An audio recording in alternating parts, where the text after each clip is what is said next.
आपके ऊपर कुछ केसेस हुए थे जिस वजह से आपको अंदर जाना पड़ा। कोई ऐसा क्राइम करेगा क्या? चल के जैसे अंदर डालें।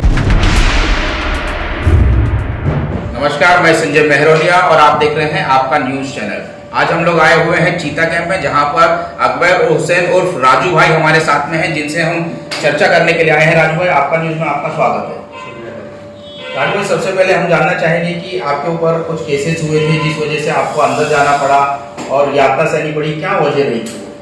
अरे भाई, वो सबको पता है कि ये पॉलिटिकल प्रेशर की वजह से अंदर डालने के। मैं ऐसा कुछ करता हूँ, अपनी जगह पे बैठा हूँ, तो कोई आदमी कोई भी ऐसा क्राइम करेगा क्या? केस होने के और केस होता है, उसके 9 महीने बाद अरेस्ट करते हैं, वो सीधा उधर लेके आने के बोले भाई सरकार बदल गई, इसके लिए राजू भाई में तकलीफ हुई। तो क्या जो अभी पावर में आता है वो अपने से दुश्मनी निकाल रहे हैं, तो दस्तूर है देते हैं। राजू भाई, यहाँ से आपने कई बार इलेक्शन लड़ा है, उसके बावजूद कई बार एक बार ऐसा हुआ था कि यहाँ से आपके खड़े होने की वजह से एमएलए को भी हारना पड़ा था। क्या सचमुच इसी राजनीति का शिकार होना पड़ा आपको? सही बात है, वो राजनीति का, अगर मैं पॉलिटिशियन नहीं रहता तो नहीं रहता, तो यहाँ पे मेरे पर कोई भी केस नहीं बनते। कितने केस बन गए मेरे को, नहीं तो दुश्मनी क्यों करेगी? ये आप खुद सोचो ना। इधर पॉलिटिक्स में हूँ, इसीलिए मेरे को झूठे केसेस बनते रहते, तो जब तक वो तकलीफ झेलनी पड़ेगी। अब आप बाहर आ गए हैं, तो आप अपने विरोधियों को किस तरह से आप चेतावनी देंगे या संदेश देना चाहेंगे? नहीं, मैं तो उनको विरोधी बोल के मैंने कभी रिटर्न में कुछ किया ही नहीं अभी तक। तो मेरे को आप देखे कि इनके खिलाफ मैंने बोला या कुछ किया, वो जरूरत नहीं। मेरा एक ही मानना है कि मेरे से जो करता ऊपर वाला करता है। अच्छा बुरा का इससे ज़्यादा बुरा होने वाला होगा, इससे थोड़े में चला गया, मैं तो ये सोच के निकाल लेता। अब फिर से इलेक्शन आ रहा है, क्या आप इलेक्शन की तैयारी करने वाले हैं? देखो भाई, मैं तो नहीं था अभी तक, तो इलेक्शन खत्म हो जाना चाहिए था। जब मैं इधर आने के बाद में इलेक्शन भी आगे बढ़ गया, तो रुका है इलेक्शन हमारे लिए, तो लड़ेंगे तो जरूर। तो यहाँ पर अभी तक बहुत सारी समस्याएं हैं। हालांकि आप लोग पहले भी नगर सेवक आपकी वाइफ रह चुकी हैं, लेकिन इसके बावजूद बहुत सारी समस्याएं ऐसी हैं कि जो अभी तक यहाँ से शॉर्ट आउट नहीं हो रही, तो उन पर आप किस तरह से काम करेंगे? नहीं, अभी मैं क्या बोल रहा हूँ, हमको 2.5 साल मिला। मेरे टाइम पे काम उठा के देख लो, कौन सी प्रॉब्लम थी और खत्म नहीं है। उसके बाद में भी 5 साल में देख लो कि वो प्रॉब्लम कंटिन्यू है या रह गई या खत्म हुई, नहीं हुई।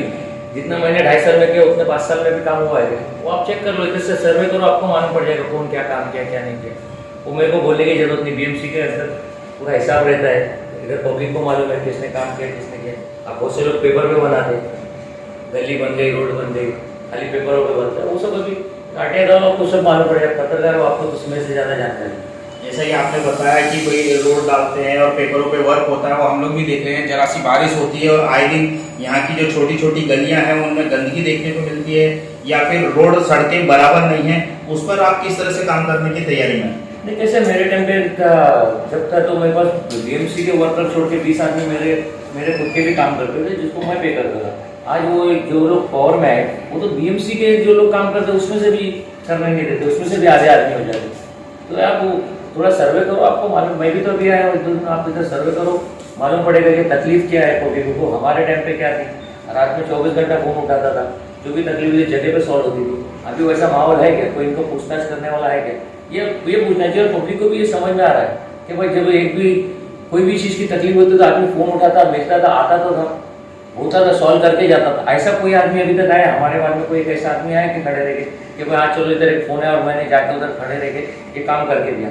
एक आदमी अभी तक बता दो कि मैंने इधर खड़े रह के काम करा, आपको जवाब दे दे आपको इस।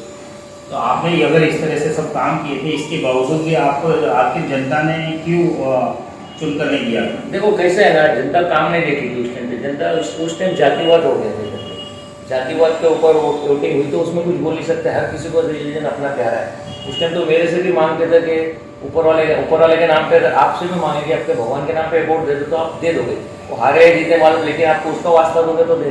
तो वैसे इमोशनल हो गई थी इधर की पब्लिक, और उसका फल भी मिल गया लोगों को। अभी क्या बोलेंगे, जो किए वो दिखने में आ रहा है सामने। एक ऐसा इसमें इमोशनल या जातिवाद पे पॉलिटिक्स नहीं होती, इसमें काम के ऊपर होती है। तो अपन तो पहले भी काम के ऊपर बोलते थे, काम पे लड़ते थे, आज भी काम के ऊपर और काम पे लड़ते थे। यहाँ युवाओं को एक बहुत बड़ी समस्या है कि युवा कहीं ना कहीं नशे की तरफ जा रहे हैं, तो उसके लिए आप किस तरह से काम करेंगे? देखो भाई, मैं जब तक था इधर, ये 2 साल समझो, 19 महीना मैंने हूँ पहले, और अभी ये 2 दिन के अंदर मालूम पड़ रहा है कि इधर पहले नशा बेचने वाले लोग डरते थे, नशा करने वाले लोग डरते थे। आज तो हर गली में, हर घर में नशेड़ी आदमी मिलेगा, ऐसा माहौल हो गया। पुलिस वाले खुद परेशान है। तो पहले बार मेरे में ऐसा क्या, मैं किसको बुला के डराता था, मारता था, नहीं करता। पब्लिक इज्जत करके चली आती थी, कोई नहीं करता था सामने। अभी तो अभी क्या बोलने के, इधर इतना नशा फैल गया है और इधर पब्लिक बेच रही कर रही, दूसरे लोग ये लोगों को नहीं दिखता है क्या? दिखते हैं ना दूसरे को, क्यों उस पर आवाज नहीं उठाते? क्या कोई कुछ उसके लिए एक्शन क्यों नहीं लेता? ये दूसरे लोगों का कोई काम। मैं तो आया हूँ 2 दिन, देखेंगे अभी माहौल दिखेगा, मेरे से जो होगा मैं करता हूँ हमेशा और करूँगा आगे भी। क्या लगता है इस नशाखोरी में कहीं ना कहीं प्रशासन का भी हाथ है? देखो मैं सीधा क्लेम प्रशासन को नहीं बोल सकता, मैं तो करने वालों का है, करने वालों से कराने वालों लोग का है। जो लोग धंधा कर रहे बेच रहे, उधर से बंद करेंगे तो मिलेगा कम तो बिकेगा कम, वैसा हिसाब हो गया। जो चीज़ खुले आम मिलेगी तो ज़्यादा होगा, जिसमें ज़्यादा स्टिक होएगा उतना कम होगी।